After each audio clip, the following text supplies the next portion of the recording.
Buenas noches y bienvenidos a la presentación de la novela Cutimuy Garcilaso, un esfuerzo del Fondo Editorial de la Universidad César Vallejo y la Biblioteca Nacional del Perú. Esta obra es una auténtica joya de la literatura del reconocido escritor y periodista Dr. Eduardo González Viaña, quien vuelve a recrear la historia del Perú en Cutimuy Garcilaso. Nos acompañan esta noche el doctor Ezio Neira, jefe institucional de la Biblioteca Nacional del Perú. La rectora de la Universidad César Vallejo, doctora Janet Cecilia Tantaleán Rodríguez. El embajador, doctor Manuel Rodríguez Cuadros. Y el presidente de la Asociación Internacional de Peruanistas, doctor José Antonio Mazzotti. Sin más preámbulos, vamos a tener la participación del doctor Ezio Neira. Adelante, por favor. Buenas tardes, ¿cómo están? Sean muy bienvenidos y bienvenidas a la Biblioteca Nacional del Perú. Yo quería, en primer lugar, saludar a las personas que me acompañan en mesa. Quisiera saludar al embajador Manuel Rodríguez Cuadros, lo propio también al doctor José Antonio Mazzotti, presidente de la Asociación Internacional de Peruanistas.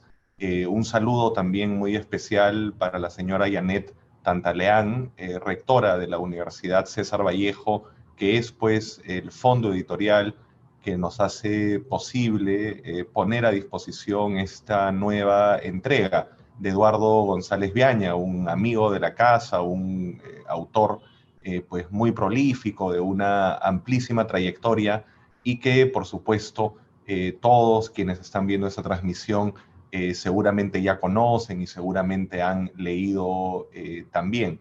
Yo quisiera, por supuesto, además de felicitar muy especialmente a Eduardo por esta nueva entrega, mencionar también que ha sido una experiencia de lectura pues verdaderamente interesante, ¿no? El acercamiento que hace Eduardo de la vida de uno de los peruanos más ilustres, como fue el Inca Garcilaso de la Vega, es verdaderamente un esfuerzo, un ejercicio literario de muy alto valor, como nos tiene acostumbrados ya Eduardo con otras entregas, ¿no?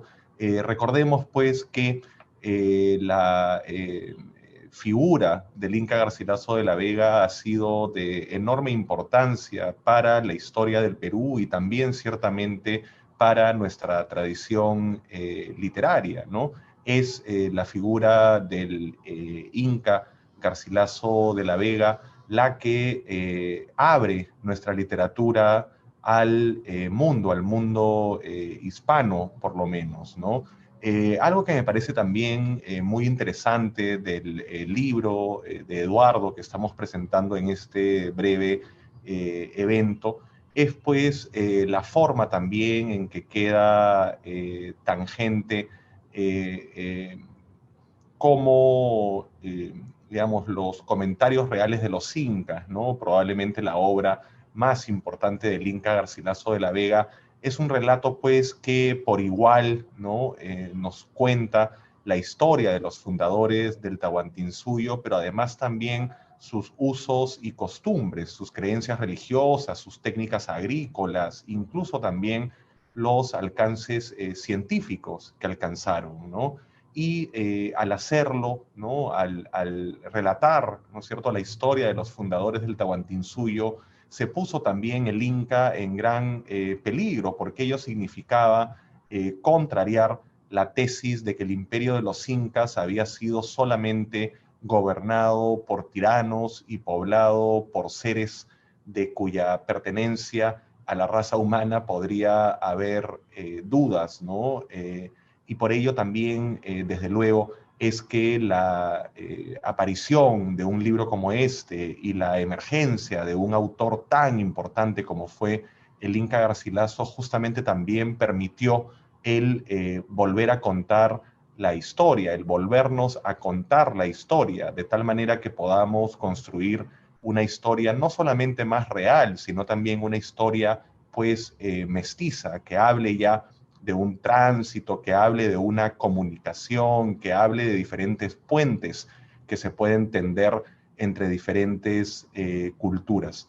De manera que, para terminar, solamente quisiera volver a felicitar a Eduardo González Viaña, lo propio también al Fondo Editorial de la Universidad César Vallejo, que ha venido publicando ya varios libros de mucha calidad, entre ellos algunos, por cierto, del propio Eduardo y de otros autores y autoras también de mucho valor.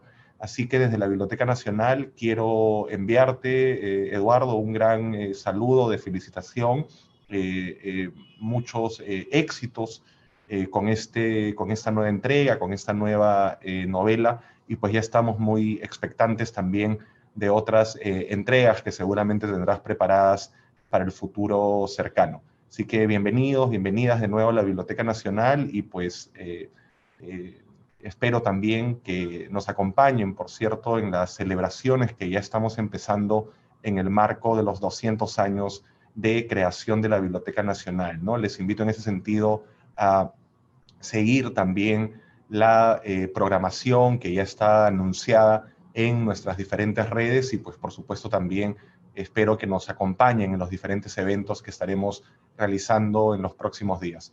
Muchas gracias y felicitaciones de nuevo, Eduardo. Gracias. Muchas gracias, doctor Neira, por sus palabras. Permítanos presentar a continuación a la rectora de la Universidad César Vallejo, doctora Janet Cecilia Tantaleán Rodríguez.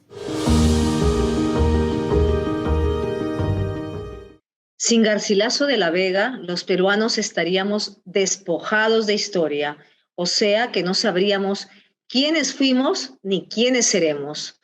Su legado espiritual continúa en nosotros y logra que seamos conscientes de nuestros ancestros y seguros de tener un destino histórico. Esa es la razón por la cual la Universidad César Vallejo decidió editar Cutimuy Garcilaso, la novela de Eduardo González Viaña. A este autor se le dio hace 2 años el Premio Internacional de Novelista del Bicentenario. Merecimiento al que esta universidad se suma, porque no solo su obra es reconocida en el mundo, sino que en este mismo plazo ha publicado con nosotros El largo camino de Castilla. Y ahora nos honra presentar esta novela sobre el fundador de nuestra historia. Se puede pensar que Cutimuy Garcilaso es una novela histórica, pero pensamos que supera esa calificación. Se trata en verdad de la recreación del primero de los peruanos, debida a un escritor que ciertamente es también universal. Es difícil establecer un género literario para una obra que es al mismo tiempo un poema épico, una reflexión filosófica, un diálogo con el tiempo y la percepción del autor, esparcida en imágenes sobre un gran visionario. El narrador se ha metido en el fondo de la piel de Garcilaso, ha calzado sus botas, lo ha acompañado en el barco desde el Callao hasta Panamá, ha vuelto a caminar por el istmo, se ha reembarcado en Cartagena, ha navegado en un viejo galeón, ha sufrido un desastre en el mar y por fin ha llegado a la península. En toda esa travesía ha logrado que nosotros, los lectores, nos sintamos al lado de los personajes hasta el punto en que la obra se nos convirtiera en una verdadera adicción. Más todavía, en el camino del Cusco hacia Lima, Garcilaso se encuentra con los bailarines del Taqui Ongoy. Se trata de un culto a las montañas, espíritus seculares de la cultura andina. Allí ha de encontrar a una bella y misteriosa bailarina de nombre Magdalena, y toda la historia narrada hasta ese momento se convierte en un hermoso relato de amor. De igual forma, la madre de Garcilaso es una princesa inca que lo tuvo en unión con un conquistador. Sin embargo, cuando llegaron las recomendaciones de la corona para que los conquistadores nobles se casaran con españolas, el padre de Garcilaso las obedeció y dejó a su compañera, aunque continuó viviendo con el niño y con su nueva esposa. Tal vez ese sentimiento de abandono y los deseos de reivindicar a su madre impulsaron en el escritor una obra extensa que parece ser siempre dictada por el amor filial. Garcilaso de la Vega, al escribir los comentarios reales, se basaba en su propia memoria, porque hasta la edad de 20 años había residido en el Cusco, aunque luego, por decisión del testamento de su padre, viajó a España y nunca más volvió. Maduro ya escribe los comentarios valiéndose de los relatos que había escuchado en la infancia, así como de documentos, crónicas, informaciones orales, cartas y visitas de amigos que llegaban desde la distante América. Garcilaso es un héroe cultural. Dedicó su vida a escribir sobre la historia, la geografía, la religión, la literatura, el origen y el proyecto del Perú. Eso parecería normal en nuestra época, pero no en la suya. La creencia oficial española señalaba que los incas eran una nación de idólatras. El pretexto de conquistarlos se basa pues en entregarles a cambio la lengua castellana y la religión de Cristo. Escribir sobre esto a 100 metros de la iglesia y cárcel de la Inquisición podía haber significado para él la destrucción de sus escritos y la mayor de las torturas, ser quemado hasta morir. Pero lo hizo. Cutimuy Garcilaso significa regresa Garcilaso. Es la razón por la cual publicamos este libro y hacemos esta presentación en conjunto con la Biblioteca Nacional del Perú. Como rectora de la Universidad César Vallejo, agradezco la participación de tan brillantes estudiosos como el embajador Manuel Rodríguez Cuadros, el doctor José Antonio Mazzotti, presidente de la Asociación Internacional de Peruanistas, y del propio renombrado escritor, doctor Eduardo González Viaña. Al mismo tiempo, agradezco la brillante colaboración del doctor Ezio Neira Magaña, jefe institucional de la Biblioteca Nacional del Perú. Muchas gracias.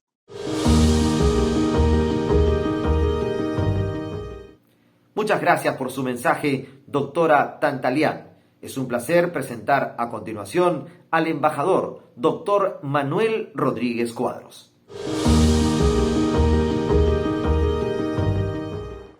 Al terminar de leer la novela, estoy persuadido que Cutimuy Garcilaso es ciertamente quizá la obra cúspide de la narrativa de Eduardo González Viaña. La historia y evolución de la sociedad, el Estado y las culturas en el Perú es a la vez milenaria y bicentenaria. Se origina hace 5.000 años con el surgimiento de las primeras grandes civilizaciones andinas en la costa peruana y se recrea desde la primera mitad del siglo XVI con el encuentro y choque de dos culturas y de dos mundos. Antes del hecho colonial, el Perú, el mundo andino, era para sus habitantes la totalidad del universo, el ámbito espacial y cultural binario que abarcaba todo el universo conocido. Por eso, la fase imperial de la evolución de las sociedades políticas en el Perú hizo del Tahuantinsuyo un imperio universal. El hecho colonial reveló a los peruanos que ese su mundo finito y universal era parte ya no solo de un imaginario distinto, sino de una realidad espacial, humana y espiritual más amplia. Debió ser un impacto irreproducible constatar que el universo andino no era la totalidad del cosmos y que existía otro mundo, un mundo de hierro, fuego y animales de un nervio una fuerza que eran a su vez medios de transporte de una velocidad inimaginada entonces y armas potentes del ejército invasor. En el fragor de este choque de mundos, de culturas y civilizaciones, se fue forjando progresivamente un nuevo cosmos, con nuevos dioses que no lograron doblegar la cosmogonía andina, pero que sí la modificaron. Un cosmos violento que sacudió los Andes en sus estructuras seculares y una resistencia pasiva y en ocasiones épicamente activa, como en las revoluciones de Manco Inca y Tupac Amaru. A esos temblores, a esos terremotos de la existencia, los peruanos originarios opusieron una resistencia espiritual que evitó el triunfo absoluto de la extirpación de idolatrías. En esta evolución de violencia estructural de la sociedad, de resistencia espiritual y cultural, se fueron produciendo los procesos del mestizaje, del desarrollo cultural paralelo y del intercambio sincrético de visiones del mundo distintas y opuestas que se fueron amalgamando en la lógica compleja de una suerte de dilema ontológico de las identidades. Por un lado, la identidad originaria andina y en la acera de enfrente, la peninsular europea, ambas con lógicas y respuestas diferenciadas sobre el cosmos, los dioses, los hombres, sus relaciones sociales, su organización familiar.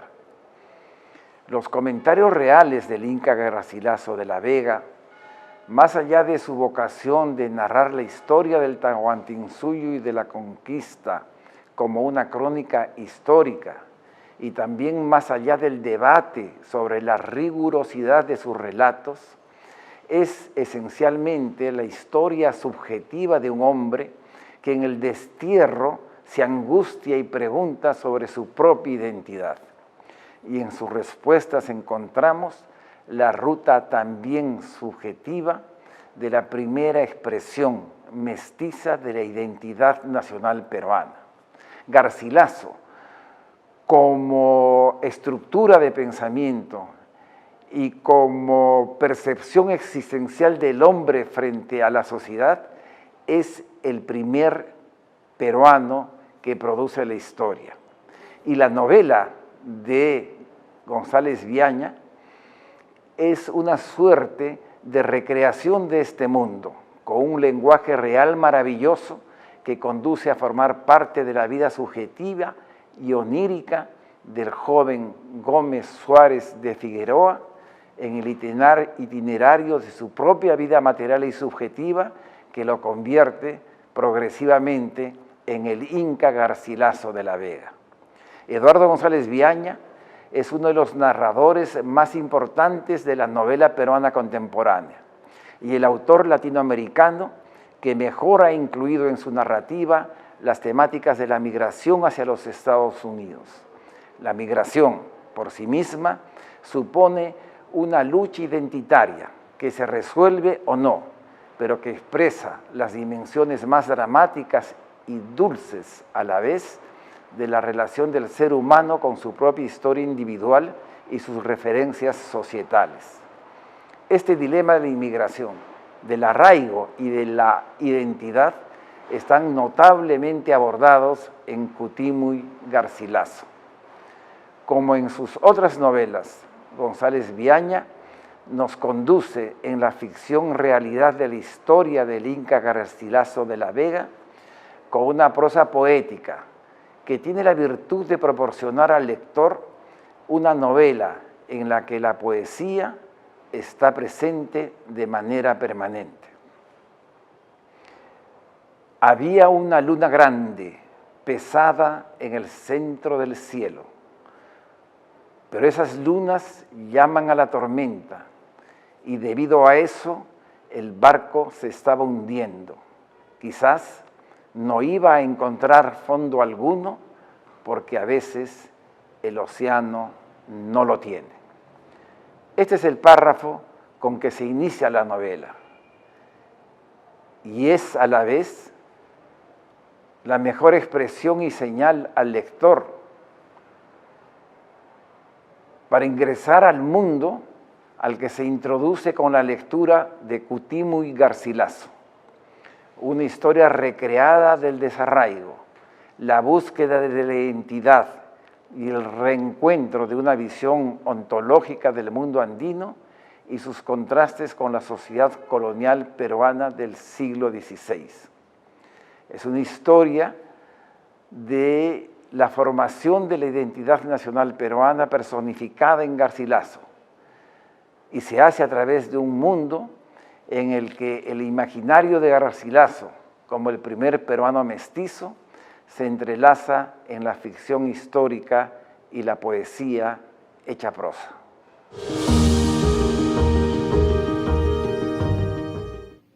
Agradecemos al doctor Manuel Rodríguez Cuadros por su participación y presentamos ahora al presidente de la Asociación Internacional de Peruanistas, doctor José Antonio Mazzotti.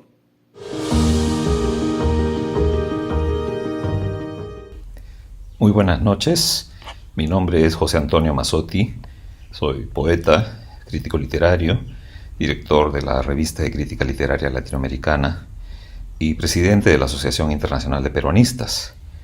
Esta experiencia como investigador, creador, docente, activista, intelectual y cultural me permite dar una opinión relativamente informada sobre la novela de Eduardo González Viaña, Cutimu y Garcilaso, particularmente porque el Inca Garcilaso ha sido uno de los temas de investigación más queridos y prolongados a los que he dedicado cerca de 30 años de labor.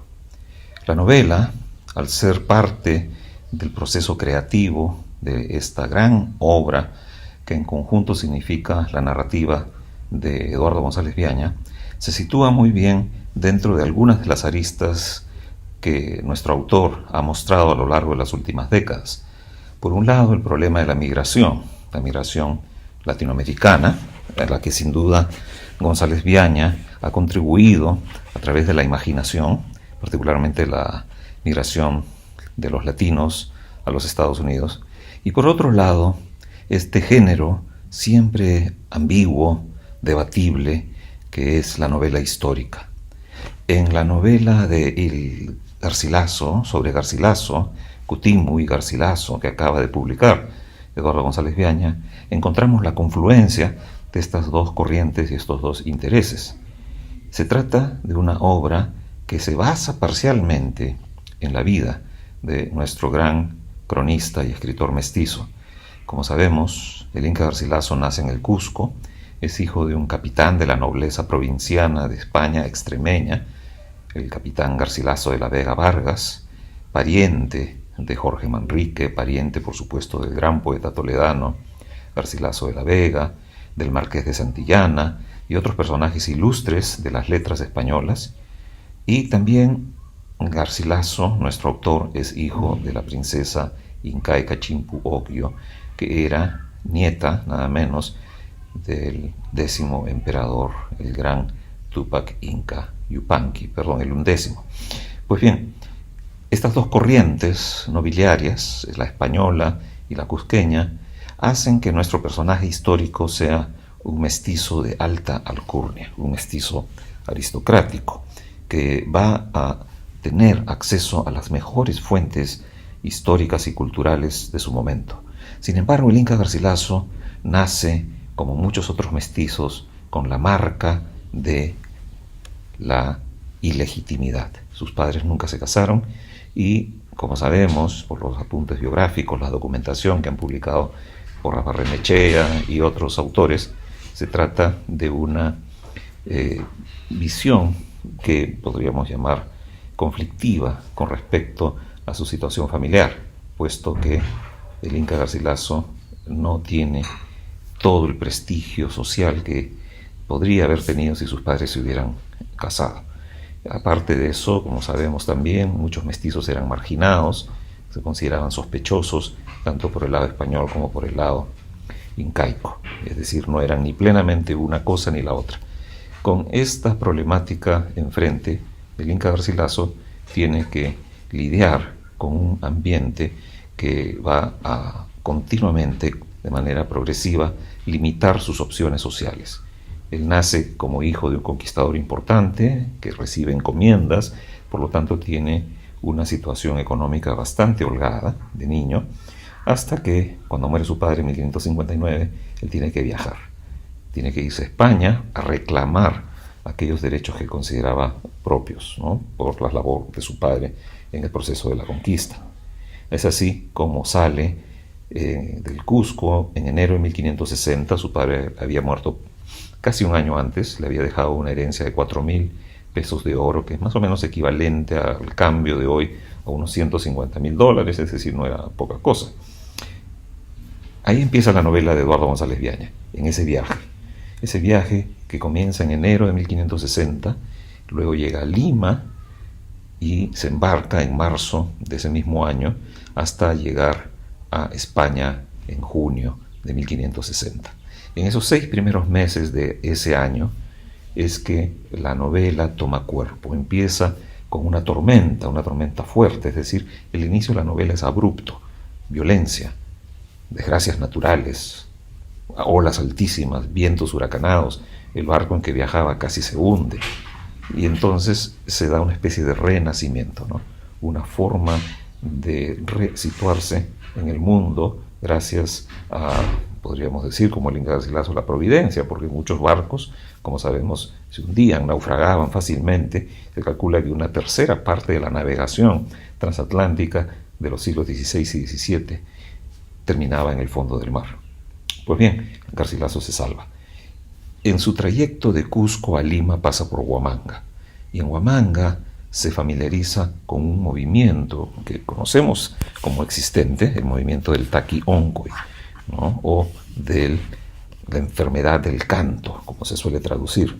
¿Qué pasa con el Taqui-Oncoy? El Taqui-Oncoy es una respuesta indígena a la dominación española, a la imposición de la religión católica y sus símbolos, para rescatar y pedir a las huacas, que son los seres sagrados que guardan la espiritualidad profunda de elementos de la naturaleza, montañas, ríos, cuevas, etcétera, que vuelvan a reinar sobre el territorio andino, porque tienen una comunicación mucho más directa con la población.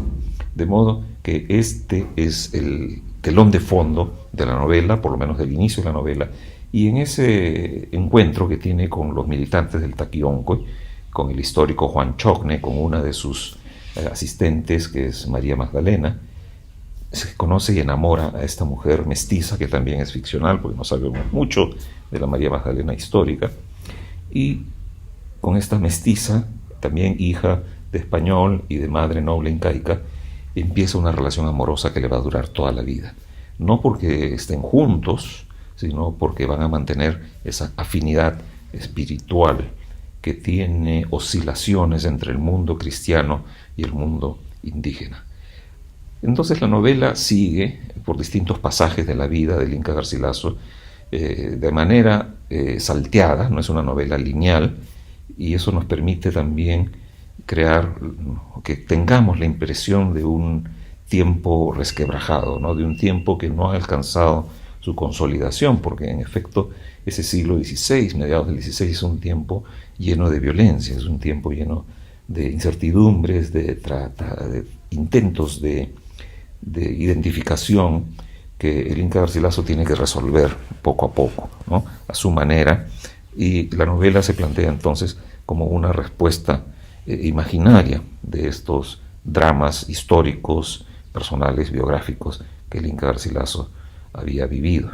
No, yo quiero resaltar, por supuesto, muchas otras características de la novela, por ejemplo, la calidad de la prosa, que es sumamente musical, el nivel de investigación que Eduardo González Viaña ha rescatado de esta novela, por ejemplo, en cuanto a los términos del siglo XVI, en cuanto a referencias culturales, también el conocimiento de la cultura indígena, empezando por el propio título de la novela, que es una reivindicación del lado materno del Inca Garcilaso, y a la vez es una propuesta política, en el sentido de que al pedirle a Garcilaso que regrese, Cutimu y Garcilaso, vuelve Garcilaso, regresa lo que está haciendo González Viaña es apostar por un futuro, el futuro de un Perú en que personajes como el Inca Garcilaso puedan integrar sus polos, sus extremos culturales, étnicos, opuestos, especialmente en un año como este, el 2021,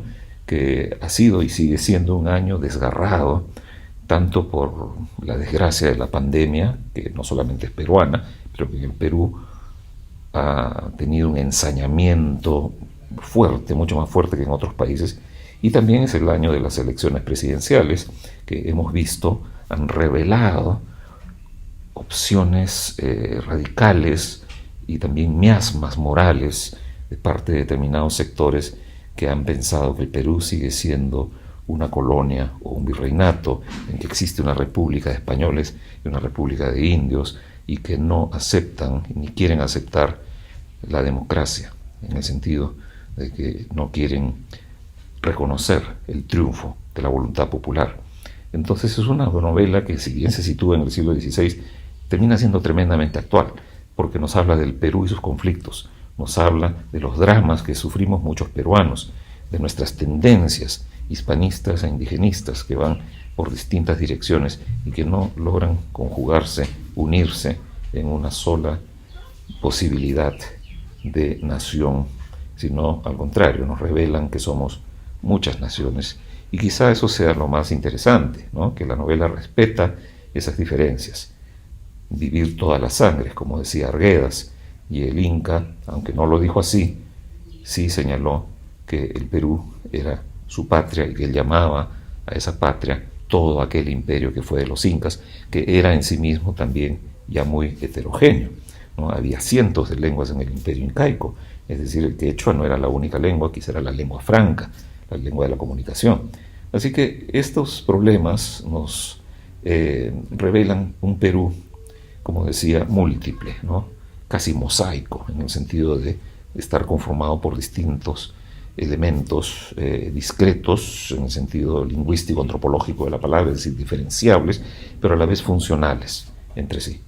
Yo recomiendo mucho la lectura de esta novela, es muy entretenida, nos sirve para conocer aspectos posibles del Inca Garcilaso. Recordemos, es una novela, no es un texto histórico, entonces no le podemos reprochar una falta de exactitud documental, porque no existen esos documentos en algunos de los pasajes, ¿no? Por ejemplo, en la historia de amor entre el Inca Garcilaso y María Magdalena, la relación que él tiene con los caballos, con los cuales habla, lo cual nos revela una espiritualidad de tipo animista, muy propia de las religiones amerindias, la visión de los fantasmas, aparece el fantasma de Huiracocha, que aparece también en los comentarios reales, pero en la novela es mucho más visible, podríamos decir, más presente, se le da una forma de existencia verdadera. Felicito a Eduardo González Viaña por esta gran novela que se suma a la larga cadena de textos ficticios y poéticos sobre el Inca Garcilaso, pero yo pienso, y lo puedo decir con toda seguridad, que se trata de la ficción más importante sobre el Inca Garcilaso escrita hasta el día de hoy. Muchas gracias, y también gracias a la editorial de la Universidad César Vallejo por publicar este texto tan importante en nuestro bicentenario. Buenas noches.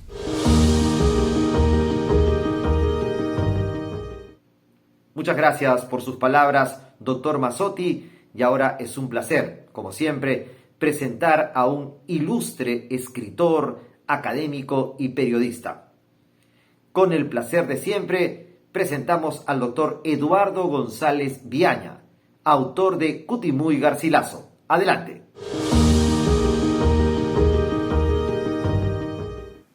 Buenas noches, soy Eduardo González Viaña y en primer lugar quiero agradecer a la Biblioteca Nacional del Perú y a la Universidad César Vallejo por haber organizado este evento de presentación de mi novela Cutimuy Garcilaso. Quiero recordar primero una escena que aparece en el libro, cuando Garcilaso está viviendo en Córdoba y está escribiendo los comentarios reales de los incas. Los guardias de la Inquisición que habían tocado su puerta no hicieron mayores gestos de cortesía. Síganos. Después de errar por las calles de Córdoba, llegaron a las puertas del Palacio de la Inquisición. Entraron. En realidad, si Garcilaso hubiera golpeado con los tacones las bellas baldosas de mármol, habrían notado que bajo el suelo había un breve subsuelo. Lo único que en esas horas pudo advertir fue un cierto hedor que se filtraba. En ese estrecho sótano se amontonaban los calabozos de castigo o de amedrentamiento, donde los sospechosos eran abandonados después del interrogatorio, que generalmente había sido largo y doloroso. Los inquisidores preferían llamar a estos lugares celdas de meditación. A veces los presos eran olvidados allí y dejados morir sin bebida ni comida, hasta que un inquisidor quisiera volver a interrogarlos o hasta que la muerte los visitara. Los gritos de hambre o los sollozos eran apagados por una gruesa madera que hacía de techo, sobre la cual se habían empotrado las baldosas de mármol. Las celdas de meditación tenían una altura máxima de 1 metro. Entonces, señor Garcilaso, ¿qué noticias nos trae? ¿Qué está usted escribiendo?, le preguntó una tarde el inquisidor Rafael de Aliaga, quien solía visitarlo y se sentía encantado de mirar en el rostro del indio el efecto que causaba. Poco pudo responderle Garcilaso sobre el nuevo libro que escribía, Los Comentarios Reales, al que comenzó a considerar como la razón de su vida.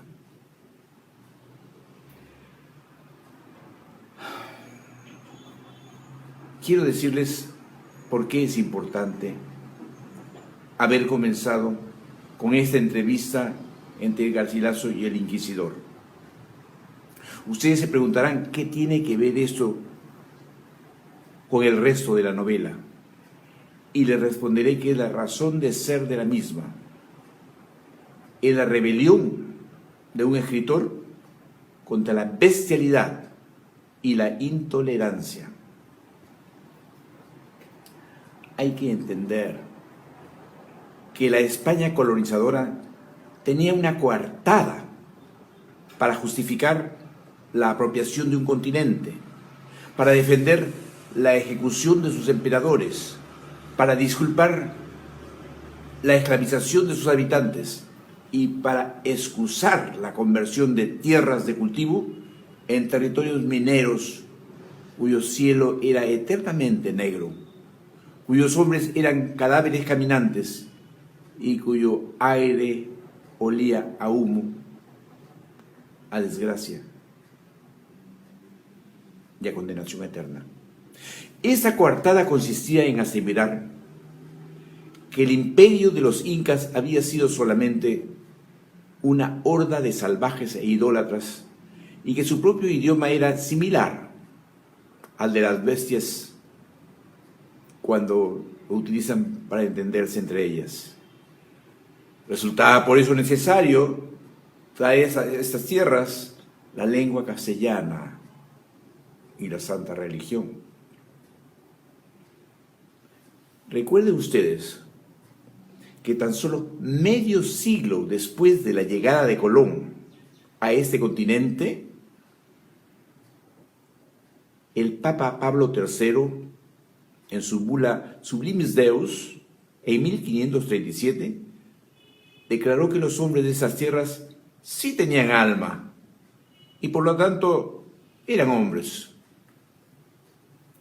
Esta bula era urgente e imprescindible, porque es obvio que si los indios no pertenecen a la especie humana, la evangelización de sus pueblos no tendría sentido.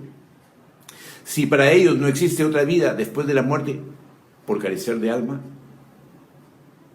¿para qué se necesita cristianizarlos? Aparte de ello, esa declaración infalible del Papa era necesaria para la monarquía española, porque justificaba su presencia en esas tierras.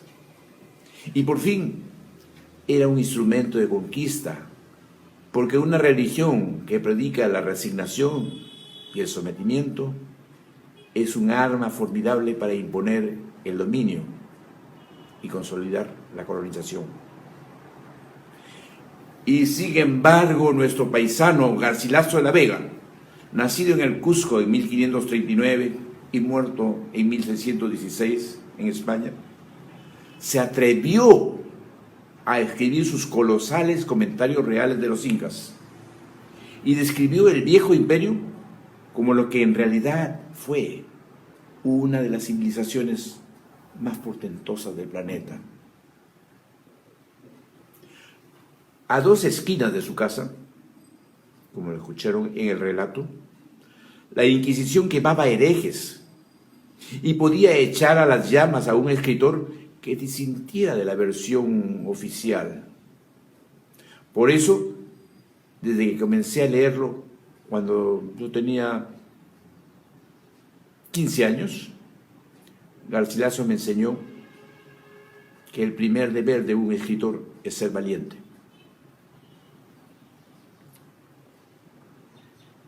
Cuando lean ese libro, se encontrarán ustedes también con el mismo Garcilaso que a los 20 años de edad emprende el viaje desde el Cusco hasta Lima. Cabalgarán ustedes al lado del joven y sus acompañantes por los Andes hasta llegar a Lima. Después se encontrarán al lado de nuestro personaje en una travesía marítima hacia España que no tendrá cuándo terminar. El libro dice: pasando las islas Azores, las aguas bramaron y el cielo se rompió en 7 cuadrantes, y cada uno era de un color diferente. De algún lado, tal vez del infierno, salió un rayo que en vez de zigzaguear por el cielo, se posó sobre una vela del barco. Nadie podía verlo en ese momento, pero todos sentían que sus cuerpos se transformaban en cuerpos de luz incandescente. En el galeón La Eternidad viajaba Garcilaso hacia Lisboa. Iba de pie en la proa y desde la partida había querido ser de los primeros en divisar la costa. Pero de un momento a otro se hizo la oscuridad. Cielo y mar se confundieron en negrura y la nave pareció volar entre las estrellas en los silenciosos abismos del espacio. En ese viaje, Garcilaso conocería la historia de Pedro Serrano, el náufrago que vivió 12 años en una isla del Caribe, solo. Narró esa historia y casi 2 siglos más tarde, un inglés llamado Daniel Defoe se sintió inspirado por el relato y escribió Robinson Crusoe. Muchos años atrás, una ola tan alta como una escalera al cielo se había llevado volando una pequeña embarcación que Pedro Serrano comandaba. Lo curioso es que el piloto tomó la rueda del timón y se ató a ella con todo lo que pudo. Con esas ataduras se fue a la nada y 3 días después volvió.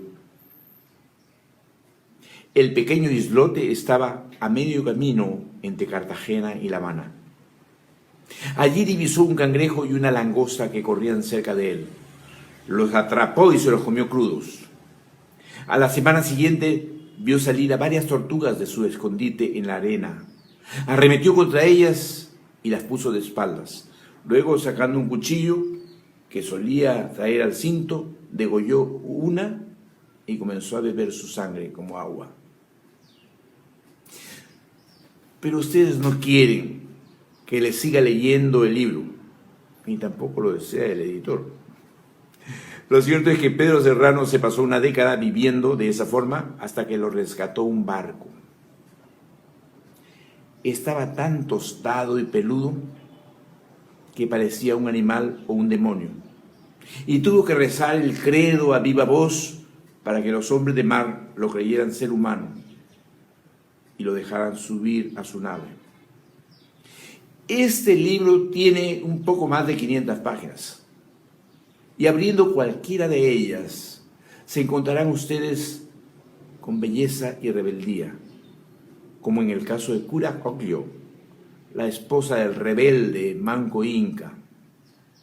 Los españoles no podían contra ese hombre que había sublevado un territorio tan grande como toda Europa. Entonces capturaron a su mujer, Cura Oglio, quien también estaba participando en la guerra. Conminaron al Inca que se arrepintiera,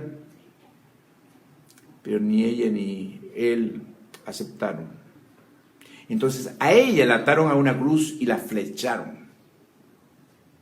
Tardó en morir, pero cuando expiró, colocaron su cuerpo en una canasta y la arrojaron al río Belcanota para que fuera hallada por los hombres de Manco Inca.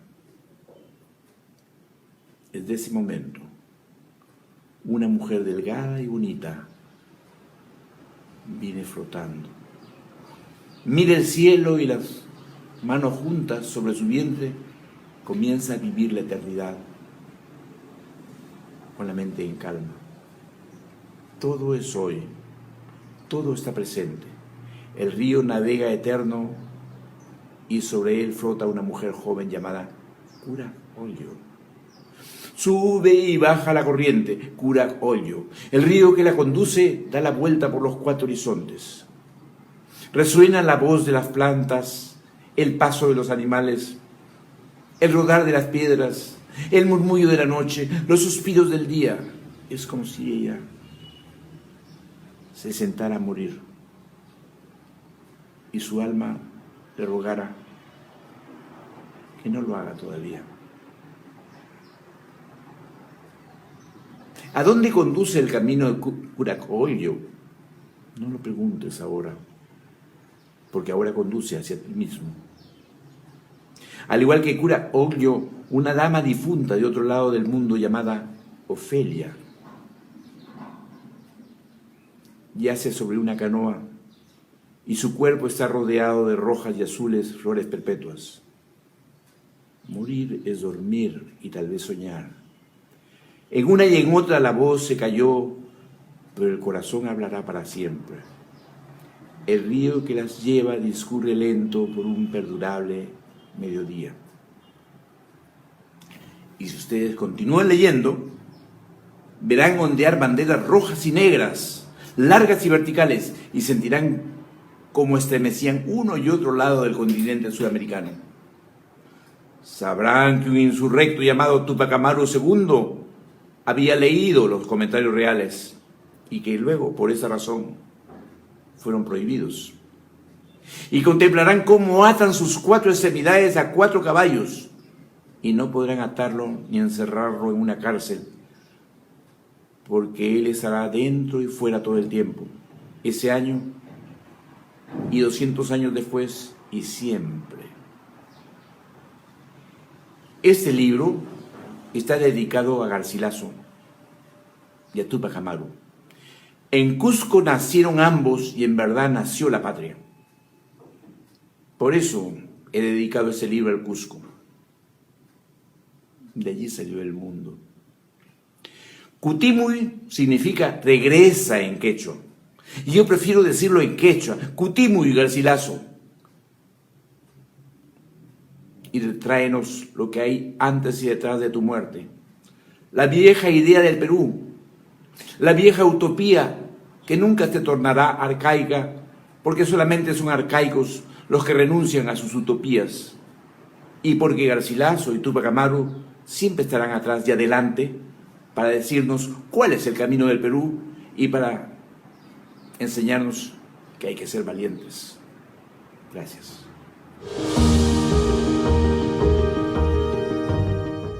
Muchas gracias, doctor Eduardo González Viaña, por su brillante participación, y de este modo estamos llegando al final de la presentación de la novela Cutimuy Garcilaso. El agradecimiento a nombre de la Biblioteca Nacional del Perú y del Fondo Editorial de la Universidad César Vallejo. Muchas gracias de veras por habernos acompañado. Nos encontramos en una próxima oportunidad.